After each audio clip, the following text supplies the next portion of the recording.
Guys, welcome back to the second episode of Fuck That's Cool. And that is the first time and the last time that you're going to hear me refer to it as such. You see, I was putting together the thumbnail and I didn't really want to just have like, fuck that's cool in big bold letters.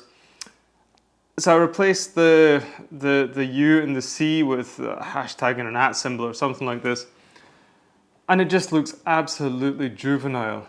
I mean, the whole idea behind this was, yeah, it would happen that I'd be like just on the train or something with a mate, be scrolling through Instagram or Pinterest or something like this.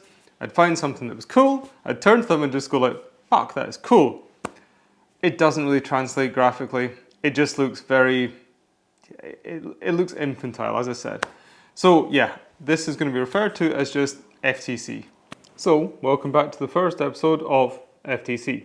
So, the first thing that I found this week that I think is definitely worthy of the FTC label is the latest Red Wing little short video. Now, before this, Red Wing always did a very good job of their advertising. God, I look super sinister. I like it though.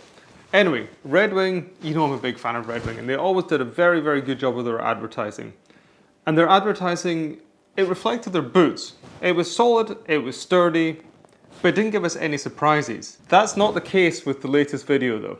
I just think the video, it's much more in tune with the actual Red Wing heritage customer. I mean, Red Wing is split into, I think, two groups, right? There's the Red Wing worker, there's the Red Wing hunter, then there's the Red Wing heritage customer, which is a very, I think it's been adopted by the hipster brigade, and I include myself in that completely. But this video is much more engaging on that level. And I think it's a very interesting, a very brave thing that the Red Wing have done in this case.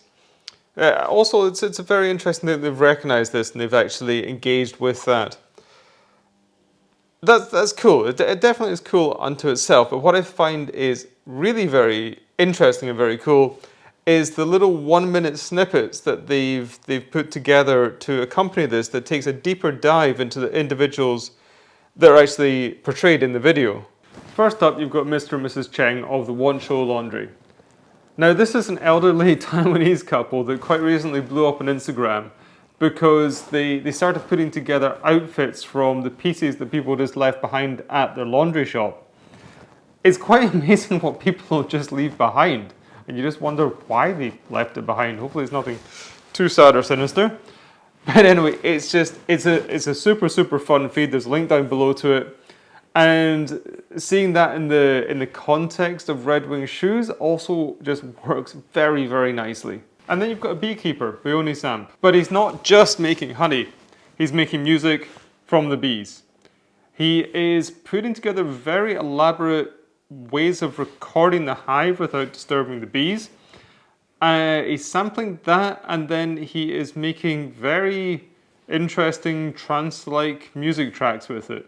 Definitely worth checking out. Again, link down below. Last, but certainly not least, is Erin Brown, or the Concrete Cowgirl. Now, if we're thinking about cowboys and we're thinking about cowgirls, then we're probably thinking of Roy Rogers types out on the plains somewhere. We're certainly not thinking of North Philadelphia.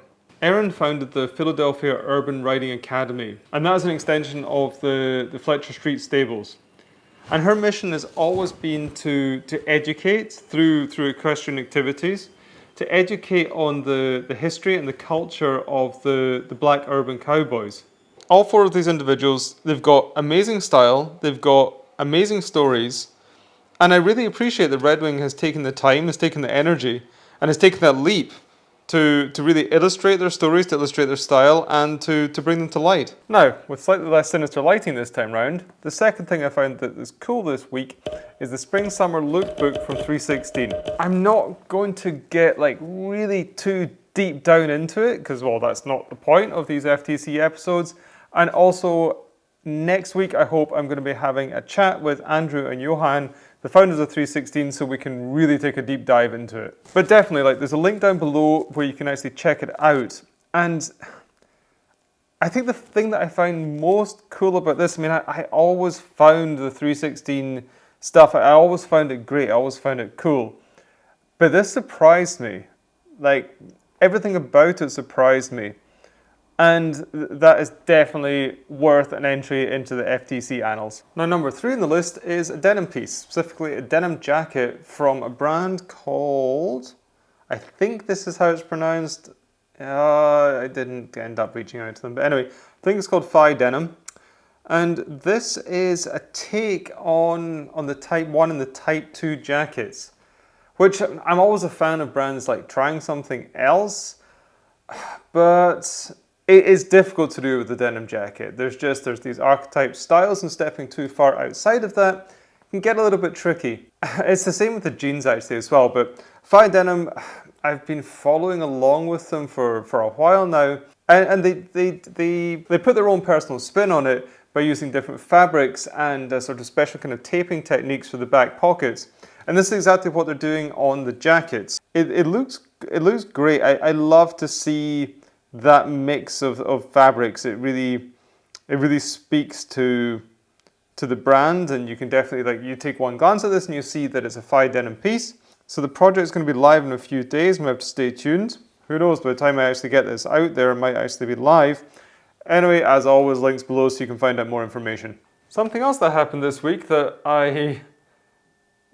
if you asked me a year ago, I wouldn't have expected it in the slightest, but I definitely find it very, very cool, is the Instagram account, it hit 40,000 followers, which is really quite nuts to me.